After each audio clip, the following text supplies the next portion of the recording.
Start now. Kum len ablat gemara. Today's daf is daf lamed gimel amud aleph in Masechta Beya, and we're continuing to learn about different kinds of muktzah on Yom Tov, and the general idea is an argument of Yehuda of Shimon whether there's muktzah or not on Yom Tov. So the Mishnah said here, and the last thing we learned was about creating an oil on Yom Tov, having the things and then putting something on top of it. Be'ein soimchin es hakdeda bebekas. You do not, it says in the Mishnah, you do not support a pot with a piece of wood, because wood, according to this Mishnah, is only permitted to be used for the purpose you had in mind, which is firewood, not for other uses. This is Rabbi Yehuda believes in muktzah. V'chein bedelis. The same thing by a door. Now, what exactly means same a door? Bedelis al gadatach. You might write down things that somehow or another the pot is supporting the door. Is that possible? Gemara says no. Thing by a door, you're not allowed to put a piece of wood there to hold the door up on Yom Tov, because the wood is supposed to be for firewood and not for support, according to Rabbi Yehuda. Tanam, we learned you do not rely, you do not lean a pot on a piece of wood, in the door, because wood was only permitted if you had it in mind for firewood and not for support. And Rab Shimon does not believe in the laws of muktzah, so he says there's nothing wrong. Once you can use the wood for any purpose. The ein man higinas makol, but you're not allowed to use a stick to push your animals to go forward on Yom Tov. The Gemara thinks right now it's the same machlekes. The stick is meant to be for firewood, not for other purposes. That means that Rabbi Loza Rab Shimon is lenient. So lema, it seems Rabbi Loza Rab Shimon Rabbi Loza is following the footsteps of his father, that there's no muktzah, and therefore it's always permitted. And according to you, it's forbidden even in your own backyard because the wood is muktzah. However, the Gemara, it's not pshat at all. The less muktzah, Rabbi is all muktzah. No. But in this particular case, the discussion is not about muktzah; it's another discussion altogether. And the problem is in a shusarabim, only in a public space. And why is that? It appears command ozel lichinga. It looks like you're going in chinga. That means literally you're going in circles. People go window shopping; they sort of walk in circles in the market. It looks like you're taking the animal to go to the market to be sold, and that's why it's not Yom Tov. It's not the spirit of Yom Tov, and that's why it's forbidden. Chizra is a piece of wood that's very pointy, and you can use it as a spit. But it's an ordinary piece of wood, but you can use it like a spit. Yisrael Nachman says it's also on Yom Tov because it wasn't prepared before Yom Tov, so it's muktzah. You didn't decide before Yom Tov to use it as a spit. No, as a keli is permitted, so it's muktzah. However, it permits it. Says Gemara, if it's a wet piece of wood, that therefore it has no purpose whatsoever. You cannot use it as firewood, and you didn't set it aside to be a spit. So then, everyone agrees that it's also because you had no use for it before Yom Tov, so you removed it from your mind. Keep pligi. When is their argument? If it happened to be a dry stick, and it seems from here that they're both arguing in the opinion that says the muktzah, which is Rabbi Yehuda, not like Shimon says there is no muktzah. They're arguing on a dry piece of stick. Now, a dry piece of stick can be used as firewood. So anyway, it's not muktzah because of firewood. The question is, can you now use it for another purpose which you didn't anticipate, like a spit? So one says forbidden. You can only use it limited to burning. A stricter kind of muktzah. I agree with you in the concept of muktzah, but over here, since you permitted to use it for firewood, this is like firewood. Because what are you doing? You're sticking it into an animal, a piece of meat, and you're putting it on a fire. So what's the difference? The wood is directly on the fire, or the wood has a piece of meat around it that's sitting on the fire, and therefore it's permitted. Which means that this whole argument only goes according to the opinion that said this is muktzah, and Taisus has a big problem with that. That means this whole argument is an opinion. It's not even halacha, because halacha like Shimon that there is no muktzah. That's how Rashi learns. Taisus has a problem with Rashi. And Taisa says, no, it must be that even according to Reb Shimon, because this wood was wet, it had zero purpose. Reb Shimon agrees in certain kind of muktzahs. Reb Shimon agreed by a muktzah that is, so removed from your mind, like, if it's an expensive thing. This one here, if it's a moist piece of wood, what are we going to do with it on Yom Tov? Nothing. So you had no use for it. So even Reb Shimon has made its muktzah, and they're arguing, Reb Shimon, what about for a spit? Says further, another version of this argument, if it's a dry piece of meat, wood, everyone holds you're allowed to, because for firewood, and what's the difference if the wood is directly in the fire or that you have the piece of meat around in the fire? Their whole argument is when it's moist. The one that says it's forbidden, what can you do with it? You cannot use it for fire. If you have a very large fire, so even though the wood is moist for the first few minutes, it'll crackle and everything else, but after a while, it'll too will turn into firewood. So that's what's permitted. The hilchos and the law is yevashta shadi. If it's dry, it is permitted because it's used for firewood. Therefore, what's in for firewood, or if we put it used as a spit. But ritivasa asa. But if it's wet, it is forbidden. If it's wet, it's forbidden because it has no use. According to Rashi, this follows Rabbi Yehuda, and according to Tosfos, this follows even Rabbi Shimon. Says the Gemara, Rabbi Darshan. Isha leitechanes ledira eitzah. Women should not go into the storage where they keep all their wood. Little mehen ud. Take from there a piece of wood for the fire. What do you call it? To clean the fire out, to clean the fire out, because the only wood that you set aside there was for firewood, and not for other purposes. And even though it's to do with an oven, because it's just usually to clean the oven out, that's not what was for. Again, this follows the laws of muktzah.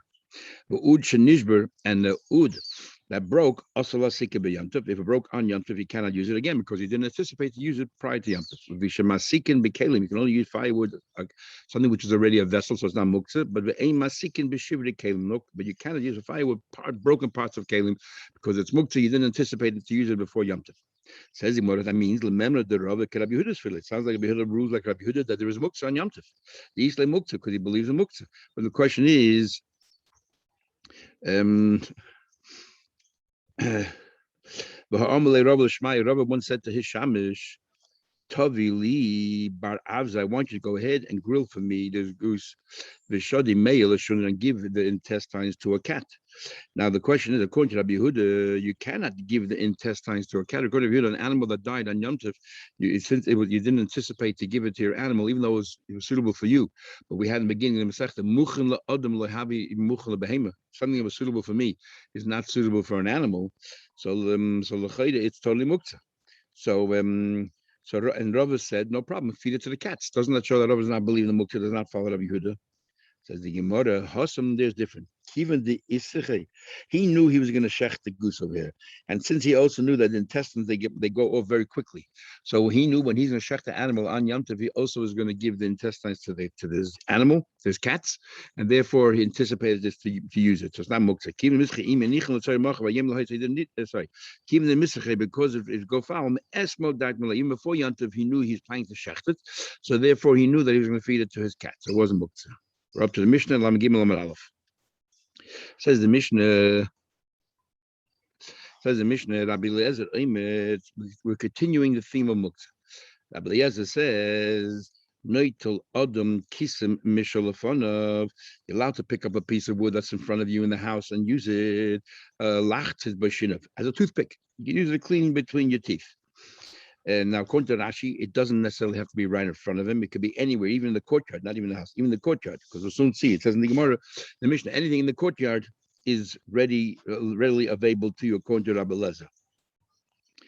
What Rabbi Eliezer is trying to tell you here is that wood is not limited only to firewood like Rabbi Yehuda. You can use it even things which are outside of firewood.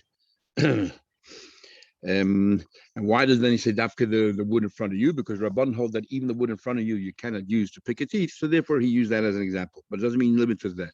Tosfos Torah disagrees. He holds that's only the wood in front of you. Then he says, you can collect little pieces of wood from the courtyard, umadlik, and light it. In the courtyard, you can pick up any piece of wood and use it for firewood because everything that's in your chutzah is permitted to be used. It's permitted to be used. The Chachamim say, you can only pick up what's in front of you, but even that, not to use for as a toothpick, but umadlik, use it to light. And the courtyard, they hold that you cannot go to the courtyard and use any of the wood. Why? Because it's a big tircha, the small twigs. It's a big tircha to collect them to bring together. And secondly, they don't agree that you can use it for any other purpose other than five, but you cannot use it to clean your teeth. And that's furthermore they say this is, you're not allowed to start a fire on Yom Tov. This is where the Mishnah tells us the famous thing. You're not allowed to start a fire on Yom Tov. You can only transfer fire from one source to another, but you cannot start a fire on Yom Tov. Not from pieces of wood, and not they would strike two woods together and somehow another spark would come out, and then we catch onto the straw, and no stones, flint stones, or whatever kind of stones to rub them against each other to create a spark. The layman offers so to take scraping, hard soil or something, or let's say it's a little clip that you scrape it with your shovel, it generates a spark. The layman are often from roof tiles that the roof tiles that are hollow inside. If you rub it or something, you create a spark. The layman are mayim, and not from the water. We're going to see later in the Gemara. What do you mean? A lot of people not going to see tiles that we just said. Exactly how the tiles start a fire. The layman of mine, water, we'll see later, is they used to put water in a glass jar and then have the sun baking on it, and it would become very, very hot. And then you put a straw on the outside of the glass jar, that straw would catch on fire. A melabdin eser up. You're not allowed to use these roof tiles and heat them up, and then use them as a grill plate and grill on them. You cannot do that either.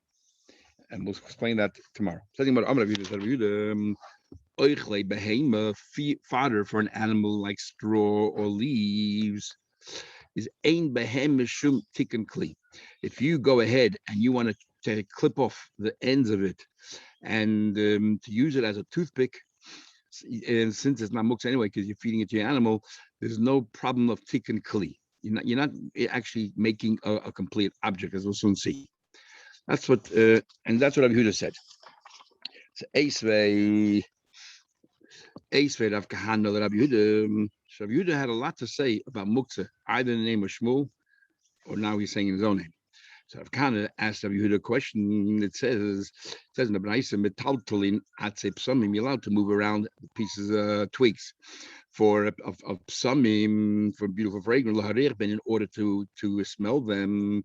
To use it to wave it in front of a sick person. You're allowed to roll it between your hands in order to extract some kind of fragrance. But you're not allowed to clip it in order to smell it, because when you clip it, you get it inside the twig itself, and fresh smell comes out. Why not? Because we're worried that next time you're going to clip it in order to use it as a toothpick. And using it as a toothpick, you just created a keli, and you're not allowed to do that on Yom Tov. So therefore, we don't want you even to clip it just to have for reich. And we'll see that when you clip it for a toothpick, it's awesome ha'torah. You created a keli here. That's you're masakin kli. You finished the product. That's awesome ha'torah. So therefore, we will go that you shouldn't even clip it for fragrance. The kitmai, but if you did clip it for fragrance, potter avalasa, because not a keli. It's just you just want the twig to smell, so you didn't make a keli. But midrabanan also because of this gzeira. Aval also says clearly here it is forbidden. Lach says by shinav, you're not allowed to use it to pick it between your teeth. V'layik temenu, and you shouldn't clip it in order to pick your teeth. We did your chayv chatas. So the top of the page, you Rav Yehuda said that not only that if you take this twigs that are meant for animal fodder, and you clip it, it's not a problem whatsoever. And you're allowed to use it to pick your teeth. Here, I'm telling you, it's an issa d'oraisa. In fact, we're even forbid you to use it to clip it for fragrance, because maybe you'll clip it for a toothpick, and you say you're allowed to. Malay, so Rashi learns the following shot, and Tesa says he never saw such a expression in the Gemara, so he disagrees. But this is how Rashi learns. Malay, hash the potravel awesome. If I would have said that it's only awesome with the rabbanon to create a pick, a toothpick for your teeth, by clipping this food that's for animal fodder, Kakashli, you would have a good question there. How can I say it's awesome rabbanos? It's clearly that it's awesome with Torah. Now that the Brisa, sorry, if the Brisa would have said that it's awesome with rabbanon, you would have a clear question to me. I said it's mutar lechatchila, and the Brisa is awesome rabbanon. Now that the Brisa says that it's awesome ha'torah, chayv chatas, if you clip that piece of that twig, then surely you have a good question on me. But either way, it's not a problem. Alakitanya he bekoshin. There is talking about straw, and I'm talking about animal fodder, which is moist, and therefore it's not really a problem whatsoever. So therefore, to make it a pick, it's nothing because anyway, the whole thing is just food. It's very soft. You're not really making anything. You're talking about a tough piece of twig, and when you clip it, you actually made a keli, you made a strong toothpick. So he says, because you're talking about it's tough, and therefore it's something totally different. So about a koshi, if it's tough. The Gemara says it's malleable in your hands. You could just roll it and it could extract a smell. But if it's a tough twig, how does that work? How do you generate? How do you muddle it between your fingers and make a smell come out? So Rav Yehuda answers, Chesuri Mechse. There are actually a couple of words missing in this Bryce of Hachit, and this I should learn. You're allowed to roll it between this soft twig. You're allowed to roll between your fingers. Umarierba, you can smell it. Koitma, you can clip it. Umarierba, and you can smell it. Which is exactly what I said. If it's animal fodder and soft, it's no problem. You can do that. Even to use it to pick your teeth, because it's not really making a keli. But by medvar, this is the part that's missing. By medvar murim baraki, when it's soft and tender, I will be caution. But if it's tough, if it's rigid and inflexible, you shouldn't clip it, because even cotton me. If you clipped it, potter avalasa. If you clipped it, it's potter avalasa. Even if you just did it for the fragrance, we don't want you to do that, because next time you use it for make a toothpick. Also, lachta b'shin of like tomato. If you want to do it to clean your teeth, you shouldn't clip it. But in cotton, if you did it for that purpose, chayiv chatas. You're chayiv chatas. Talking about a tani chad in one brayse we learned koitma, you're allowed to clip it umarirba and you smell it. It means it's not even an issa de rabbanon if you want to use it for fragrance. But Tanya idach another brayse we learned that with the rabbanon layik temena, you shouldn't clip a twig leharirba in order to smell it. That's awesome with the rabbanon. How do we reconcile that? If it's soft and tender, so then we said you're allowed to even make it into a toothpick, so there's no problem. You're allowed to clip it to smell it. But if it's tough, since if you made it for a toothpick, it's also mahatayra, so therefore you shouldn't even make it to clip it in order to smell it, because of gzeira derabban. Maskilo Rabbi Acha has a question. Rabbi Acha has a question. Why can't you smell it? You're telling me that if you want to clip it in order to extract the fragrance by a tough piece of a twig, you can't do that, or straw. You cannot do that because we're scared next time you'll do it from taking a toothpick. My law. So you're telling me you make a gzera. Do we really? Are you telling me that every time we think that it might turn to an issa deraisa, we're not even though you have another purpose in mind, we're not going to let you do it because we're worried next time you'll do it for a purpose that's awesome. That's a question. How is it different than what we learned? Let's say you have a sealed barrel and there's food inside there, and you want to open it up to get to it. You could break the barrel lechel mimena in order to eat from it. You eat the derived vegetable vibe, provided shaloi yiskaven lasas kli. The definition of a keli is that if you make a nice opening so that you can reseal it and continue keeping the fruit in there, then you're making a keli. But if you are just making a hole that isn't a very nice cut, just to break it in order to get to the food, there's no problem whatsoever. But if let's say you did intend to make it like a nice opening, so you continue using it as an opening, it's forbidden mahatayra. So why didn't the Rabbanan oppose even breaking it? Why don't we make a Gzei Rabbanan? Because if you allow this, next time we'll do Nisa Raisa, just like in the case of the clipping of the twig. So why can't you clip the twig and for fragrance, and let's not make a Gzeira that next time you'll do it to pick your teeth? That's question number one. Furthermore, Rava, the son of Ada, and Ravina, the son of Ada, they both say, when we were by Rabbi Yehuda, have a mefasher v'yavilon, he had his large piece of wood, and he broke off small pieces from it. Wood was already cut down, but he broke smaller pieces of it. V'yavilon, and he gave it to us, alusa, he gave us sticks. Like a walker or something, even though they were tough, they were suitable. The kitza, the nargi, the chatzina were suitable to be a handle for a pot or something, and he used to break it in order to smell it. So he took rigid pieces of wood, and he would break it down so that even though it was still tough, so that we could smell it. No, he wasn't worried about this gzeda. Like cash, that's not a problem. There's two Tanaim who argue, and therefore, according to one Tana, we are geyser the Rabbanon for the rice, and the other Tana, like the case of breaking of the chavis, is not a problem. We're not geyser. Harabelezer, Harabban. This is Rabelezer, and this is Rabban. The Tanya we learned, Rabelezer says, Neutral the kiss Blazer says a person could take a splinter in front of it. Now Mishnah lacht is bashina to pick his teeth. This is like a Mishnah. But the Chachamim say, this is a brisa, la yitel, you should not take those woods in order to use to pick your teeth, but take it from me'evos shel behema. In other words, according to Rabbi Lezer, you're allowed to pick up a piece of stick and use it in front of and pick your teeth. And we're not going to make a gzeda that if we allow that next time he'll break something himself. We're not going to do that. And the Chacham say, La Yitl, no, I don't want you to take that wood either. Take only me'evos shel behema. The Chacham say, don't take only from the trough of the animal when you have all this pieces of twigs reserved there for the animal, so that's, in other words, it's soft and tender so the animal can eat it. The shoving, but everyone agrees, because they hold that that piece of wood generally are muktzah, and therefore you're not allowed to use it only for firewood. But they all agree.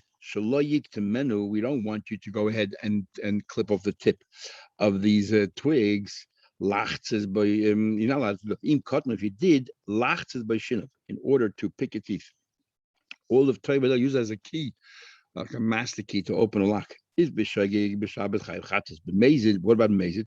B'yamtev yamtev soikiv the boy rolev. Well, hold your chayiv is isa deraisa. And the Chachamim say. The Chachamim say that even if you clipped it in order to use it as a toothpick, it's only a drabanan. And why is that? Because it's not the normal way of making toothpicks. So it's like kalachayaz, like a shinui, and therefore it's not really a proper toothpick breaking off, clipping off the end. You have to smooth it out, and there's much more of a process than just clipping off the end. So the Rabbanan hold is only asa the Rabbanan. So therefore we answer. When we learned before that straw, you shouldn't clip for smelling.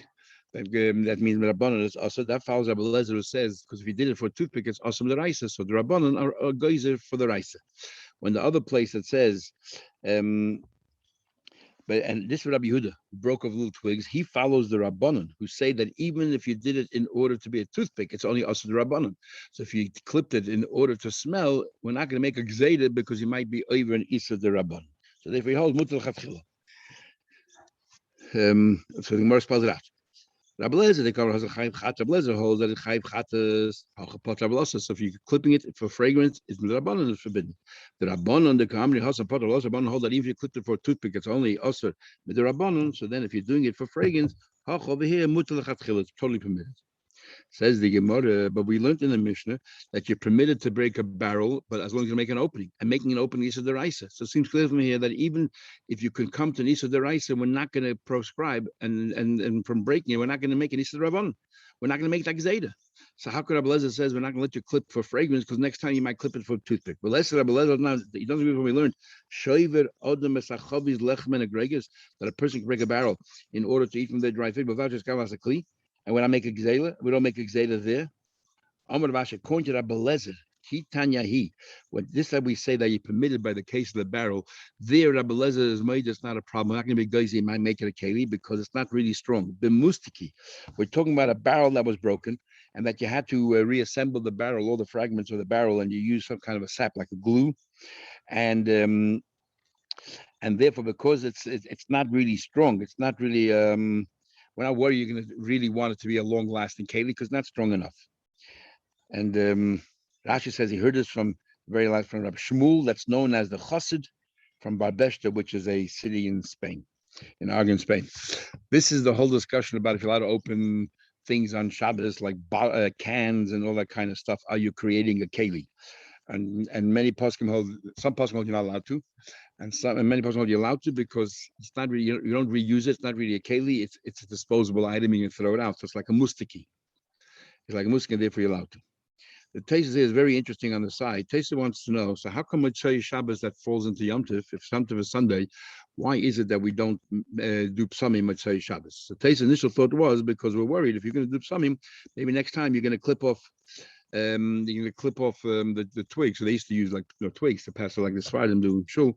You're scared you might clip it off, and therefore we don't want to. But we just said over here that there's no issue whatsoever. Like we just said, we follow the Chachamim that even if you clip it off for a tooth, for a tooth is only also abundant. So we don't make any exodus. So why says Taisus don't we make Psamim if Motzei Shabbos is Yom Tov and we make Havdalah by Kiddush? Why don't we make, and we make Ber Mereish? Why don't we make a bracha also on Psamim? So then Taisus says perhaps the reason is interesting. You know why? He says, you know why we make Psamim? is because the fire of Gehenim is reopening after Shabbos, and therefore every Motzei Shabbos we make a bracha on Psamim, because the fire of Gehenim has a foul, a ruchazik, a foul smell, and we wanted to dispel, we want to repel that smell, that ruchazik smell. So symbolically we take the Psamim. But when Yom Tov falls out of Motzei Shabbos, he says there's no Gehenim on Yom Tov either, and Gehenim doesn't start till after Yom Tov. That's why we don't make a bracha on Psamim. In fact, there's a big machlekes if Gehenim is open on Shabbos. It's a long mordechai. If Gehenim is open on Yom Tov or not, the Taisus assumes here that Gehenim is not open on Yom Tov, and therefore, if Gehenim is not open on Yom Tov, that's why we don't use a psamim between Shabbos and Sunday. So the psamim actually is not to help us out as we see for Shabbos; it's to keep away the foul smell from Gehenim. Then Taisus has a question. I'm not satisfied with that, because if so, what about Motzei Yom Tov? When Gehenim does shut down, why don't you make a bracha then on psamim? And we don't. So then Taisa says maybe it's another reason. The reason for psamim is not to repel the smell from. He uses the word stench from Gehenim, but rather it's to calm down, placate our neshama. Because on Shabbos we learned in Marbeh before. On Shabbos we get an extra neshama. That the extra neshama leaves us Motzei Shabbos, and our remaining neshama feels lonely and despondent. So therefore, to make it feel good, we have this psamim. So Taisus. And so what about Yom Tov falls out of Motzei Shabbos? Since the neshama Yisrael lingers on, we don't therefore make a bracha psamim between Shabbos and Yom Tov. Says Taisus, and according to this Taisus, we have a neshama Yisrael Yom Tov as well. Says Taisus, if that's the case, then how come we don't make a bracha psamim? Motzei Yom Tov. So the Rashbam Psachim answers, even though Yom Tov has a neshama Yisrael, it's much lesser level. So therefore, it's like steps. So because we have something still left, we don't make psamim on Motzei Shabbos. But because Yom Tov is so I guess much smaller, and we don't feel as much as Shabbos, therefore Motzei Yom Tov we don't make psamim again. But he says here, Taisus gives a different answer. Taisus says, you know why you don't make it Motzei Yom Tov? He says that the reason is because on Motzei Shabbos, he says, there's an neshama. He said this, that when Yom Tov falls out of Motzei Shabbos, we don't need psamim to make us feel good. The food, the delicacies we're eating by the meal on Motzei Shabbos, that is, I guess, a substitute for psamim, and it does the same thing. It placates our neshama, and therefore we don't make psamim. It's interesting that this long time, it's a small taste in Arab Psachim, but it's a long taste right here. Let's go a little bit further in the Gemara. Megabe min hachatzer, you collect anywhere from the chatzar. Tell them what we learned. Megabe min hachatzer, you can collect all the pieces of wood from the chatzar. According to Rabbi Lezer, umadlik, you can light it. Everything that's in the chatzar, all the wood there is as if it's prepared. We don't want you to stand there and start piling up, because that's totally not the appropriate thing for Yom Tov. But Shimon Matir, he allows it. The Maika Miflagi, what's the argument? Why does want to say you're not allowed to gather all the twigs together and make a big pile, and one says you could? When you pile it together, it looks like you're preparing it long term, even for Motzei Yom Tov. It doesn't look right. For other days as well. The fact that you have a pot about to put on the stove, on the oven, there, it's very clear what you're trying to do, and therefore it's permitted. You do not take out the fire. My time of why? Why can't you start a fire on Yom Tov? Because you're creating something new. It's moiled, and it looks like you're creating something on Yom Tov. That's forbidden. So you're allowed to transfer fires and all that, and you're allowed to do Yisurim D'Oraisa, but you're not allowed to start a fire because only machshiri yochel nefesh, and it looks like noiled. And noiled is a very dramatic kind of a muktzah, because the whole idea of Yom Tov is that we rest, and here you're doing something, and here you're doing something which is against the spirit of resting, which is like creating something new. And we'll continue Mitzvah Shem tomorrow, back to 7:15.